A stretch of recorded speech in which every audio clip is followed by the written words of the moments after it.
We've been talking about how to plan and actually implement a plan to actually succeed within the mastery system. Now, one of the things that's most important after you actually do your home learning is to track it. Use something called the daily tracking worksheet or something of your own, but if you're a student of mine, you have to use your mind created tracking worksheet to actually track your efforts.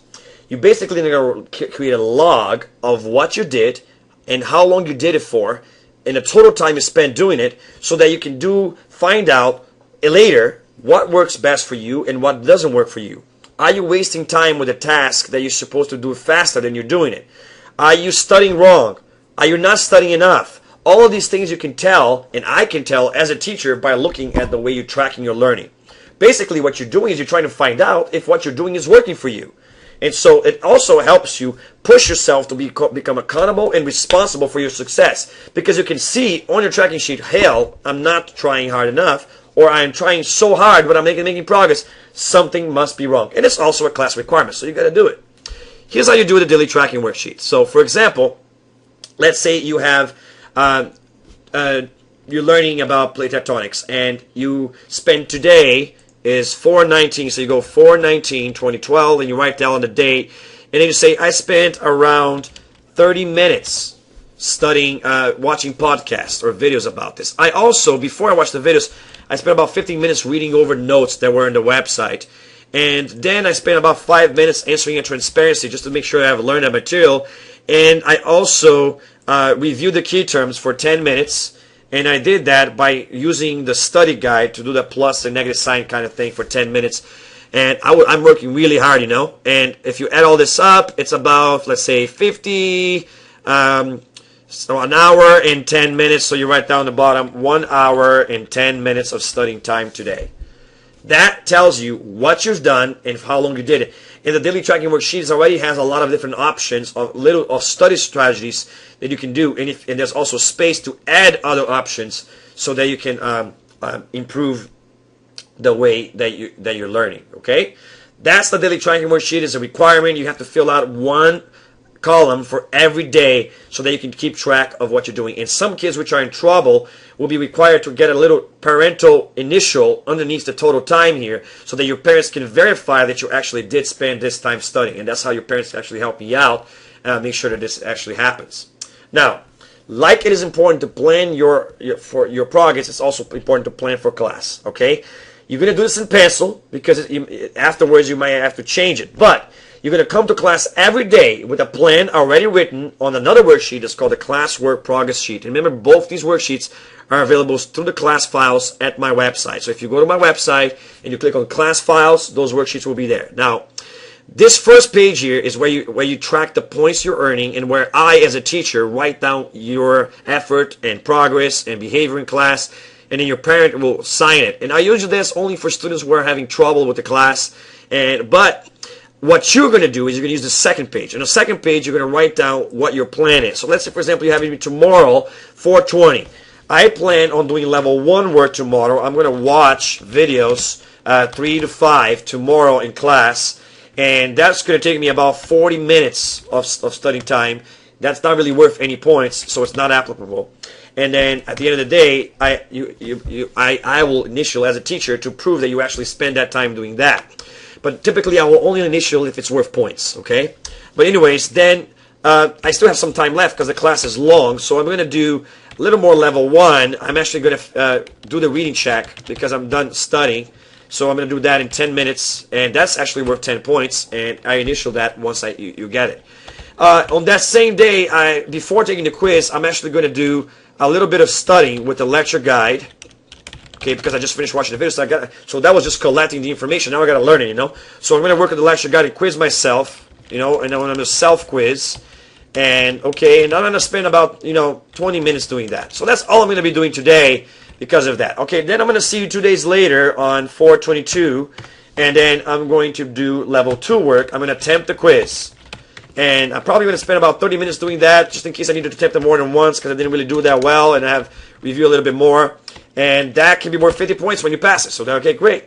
On that same day, I'm going to do some level 3 work and do clarifications and discussion with the teacher or with other classmates. And that's going to be worth I'm going to spend about 15 minutes doing that, and that's going to be worth another 10 points. Then I'm going to do some level 4 work on that 22nd day, and I already come with a plan. You see, I'm going to do worksheet 1. I'm going to do lab 1. I'm going to do lab 2, and I'm going to spend about 40 minutes on this lab, and about 20 minutes on this lab, 20 minutes on this lab, and maybe 10 minutes on that worksheet. So you come with a plan. But here's the thing about this plan. Everything you have written down this plan, you have to come with what you need to make this plan to a reality. So if you say you're going to be watching videos 3 to 7 or 3 to 5, you better come with a way to watch these videos, with a device already preloaded with the videos so you can watch it. Or you're going to fight for one of my devices that I have in class so you can watch the videos there. But remember, that's limited. Remember, that's supposed to be homework, so that's why I don't have the device for everybody. Now, you also have the reading check. So if you're going to do that, you're going to need a device to access the discussion board to actually do it. If you're going to study with the lecture guide, you got to have the lecture guide, right? So you got to bring it. If you're going to attempt the quiz, you got to be ready for that quiz. If you're going to do a discussion, you got to come with things you need clarification for, things you want to ask, things you want to add, and things like that. If you're going to do the worksheet, you better have the worksheet. If you're going to do the lab, you better have the worksheet for the lab. You better have to come ready to do it, understanding what you need to do for this lab and what you need, if anything, materials to bring to actually do it. So, in other words, everything that you're going to do, you're going to have to come to class with the materials that you need to implement your plan. Always come to class with the lecture guide because that helps you finish. And if you're close to finishing a topic, bring the next lecture guide over. Come to class with questions for the teacher. If you don't understand something about what you were studying, come with questions. Fight for the teacher's attention. There's a lot of people wanting my attention. You got to get in line and get my attention. Fight for my attention. Don't be laid back. You gotta be aggressive and get my attention.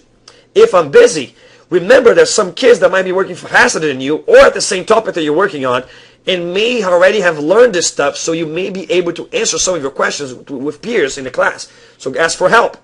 And also remember that you can choose your own way to demonstrate mastery. You do not need to do the same thing everybody else is doing. For example, if you look at the assignment guide, all right, you will see that it has a list of different ideas of things you can do for grades. And then I have the same assignments ordered by the type of learning style and by the type of skill that you have to present in order to do the assignment. So if you like, for example, to draw, you can do maybe a graph to demonstrate your mastery. You can do a painting. You can do a presentation. You can do a puzzle that you create yourself. That kind of stuff. A calling worksheet. You can do things like that. If you like audio learning, maybe you want to do lead a debate. You can do a performance. You can do a presentation to the class. You can create a song, a rap, or a poem.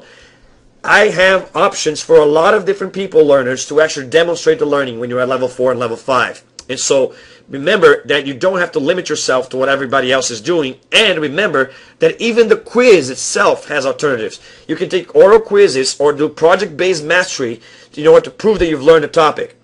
And there are alternative ways to get through it, And so do not limit yourself and actually do things that you think it's fun. And come to class to do those fun things, not to study. So you can actually have a fun, engaging classroom environment where you work with friends and you work doing stuff that actually practices the material and does that crucial repetition that enhances the retention over a long period of time. Like you did with homework, you have to track your progress as well. Now, remember, you wrote in pencil what your plan was. Once you actually complete the task, though, you can go ahead and write in pen what you did. If you earn any points, you write how many points you got and ask me to initial that, And then you also go back to your log sheet. So let's say you wrote down here that you got those 10 points for completing the reading check. So you write down the date that you did that. So you write down, I'm doing this on genetics. All right, I'm doing the first topic, which was classic genetics. And then I started this on the 420. And I actually completed the reading check for that on 420. And then I attempted a quiz on 422. That was my first attempt on 422, and I passed it, so I got myself 50 points. And then the same day, I also did discussion, and that also is worth 10 points, so I write that there. And I did that on the 422nd. Then I also did some level 4. I did lab 1, which was worth 50 points. I did lab 2, which was worth 50 points. and then their worksheet 1, which was worth 10 points, and then you tally up your total, then you take the test, and so forth. So as you go through the points, you tally up what you're doing at the same time here, and this is what you actually submit at the end of the topic to prove that you've learned the topic, and that's your record of achievement of that topic. So remember, you do that. Now, remember, like with the homework, you cannot earn points if the teacher did not initial the tracking sheet, and this will help you figure out what works and what does not work for you, if you're wasting class time, if you're studying wrong, if you're not studying enough. And it's a good way for teachers and parents to help track the students' progress. And also remember, this helps you be accountable and responsible about your success. Do not waste class time. Stay on task all the time you're in class. Come with class with a plan and come ready with the things you need to implement this plan. Remember, this is also, of course, the record that you have of your grades, and therefore is a class requirement, so you got to do it. That's another thing you do to succeed and survive on the mastery system. So, general notes about this whole thing. The best way to succeed in the mastery system is to plan ahead and do a long-term plan in a calendar. Okay, so you put in a calendar how many days you're going to spend in each topic. You put the days you're going to spend in that topic. Then you do short-term plans on an agenda. This day I'm going to do the quiz. This day I'm going to do this. Then this day I'm going to do that. Okay? And then your tracking is the best way to learn time management and accountability and to push you to actually get to the topics. So it's important to plan and to track. Include in your plans goals for project-based learning and long-term projects that we do on the side. When we talk about that, for example, in the fourth quarter, we do the science fair project. And so you have to chunk it up into chunks as well and set yourself goals on your calendar so that, for example, this week I'm going to do this part, this week I'm going to do this part, so this week I'm going to do this part, and break it down into chunks so you can achieve the end without leaving for the last minute. And you got to hold yourself responsible for those goals, and that has to be something that you're doing on the side in addition to the mastery. So make sure you include this project-based learning that we're doing in the class on your plan as well, on your timeline, on your calendar, whatever you're using to plan your progress. Also, when you establish a plan, allow for enough leeway or wasted days. In other words, you don't know if I'm not going to be there, you're not going to be able to take the quiz. You don't know if there's going to be an accident or something that happens in the school that cuts days off, or if there's going to be testing, or if I'm going to be talking that day, or something like that. Also, when planning for class, consider each period to be 1 hour long, even though you actually have an hour and a half of period, because usually we're going to spend 30 minutes per period doing something else rather than mastery. So you can't plan for using an hour and a half. You have to plan to use an hour in each period. Also, remember to choose strategies and products that match your interests and learning styles. Do not do what everybody else does. Do something that you think is fun, that will keep you interested in the class, to turn the class into fun. And stick to your plan as if your life depends on it. The more you deviate from your plan, the more you're going to be away from reaching the final goal that you set yourself up in the beginning. And ask for help. I'm here to help you out. Now, remember, if you fail to succeed in this mastery system, there's going to be consequences. We're going to do a social contract where you're going to talk about the expectations that I have for you, the consequences for not doing it, and the rewards for actually doing it. And remember that some of the consequences include writing down why you broke the rules, and having your parents write down about why you broke the rules, and what you guys are going to do together to make sure that you improve as a student.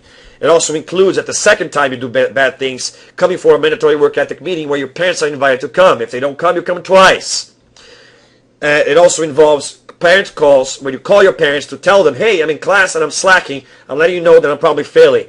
That kind of stuff. And also a bunch of other things we're going to be doing to make sure that you're responsible. So I'm going to be continue to push you to succeed. And when you succeed, I'm going to reward you for that. But the greatest reward should be achievement itself. It should be feeling good about actually learning something that most people don't learn and actually getting ready for things like the end of the year assessment or the next level that you have to reach. And remember, you've got to find ways to motivate yourself. And I'll do a separate video about that. But remember, at the end of the day, at the very least, you have to motivate yourself because you have to do it. It's a requirement in society to pass these classes, so you got to do it. But you have to also try to find passion on what you have to do. And you don't necessarily need to choose an honors class if that's not your forte or not your interest. But if you have to do it, you have to find a way to make yourself like what you have to do, and the best way to do that is to choose things which are cool and things that you like. I hope this helps you out, and go out there and don't do anything that would make your mama proud, and ask me questions, even about this. See you guys later.